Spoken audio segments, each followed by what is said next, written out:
Hello, we're answering questions on sexual health. I'm joined by Dr. Catherine Hood. Hello, Catherine. Hello. Got a question here from a young man, I think he's a young man, who says that his girlfriend often complains that I don't spend enough time on foreplay. He wants to know, I think this is a lovely question, he says, how long is long enough and how do I find her G-spot? Well, long enough is whatever she wants, frankly. And the reality is it does take women a lot longer to get sexually aroused than men. And also women get very easily distracted, so you know, during sex you can be feeling very sexually excited one minute and the next minute thinking about the shopping. So yeah, it really, in terms of foreplay, it is about getting the women aroused enough so that they can reach climax as well as you, because men, it's a little bit more straightforward with men. Most women will require anything between 10 minutes and 20 minutes, but do you know what? It really depends on the circumstances. If they're a bit stressed, a bit tired, it can take a lot longer.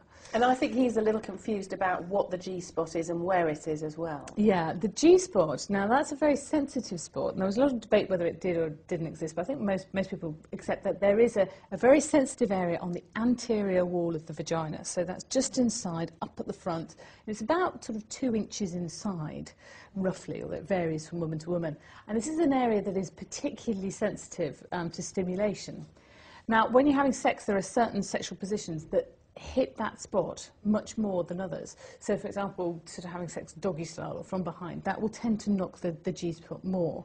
And so that will tend to help a woman to get towards orgasm much quicker and increase arousal and excitement. So, but they must be talking to each other to kind of find all of those positions. Well, exactly. It does vary with each woman, and the amount of foreplay each woman likes, and the type of foreplay varies. So it's really important with all new partners that you find out what they like, and you find out, and you're constantly communicating with each other. And it doesn't mean necessarily talking, it's about body movements, it's about, you know, letting them know when you're interested or excited or when something's worked and when something hasn't. Learning to read each other well. Exactly.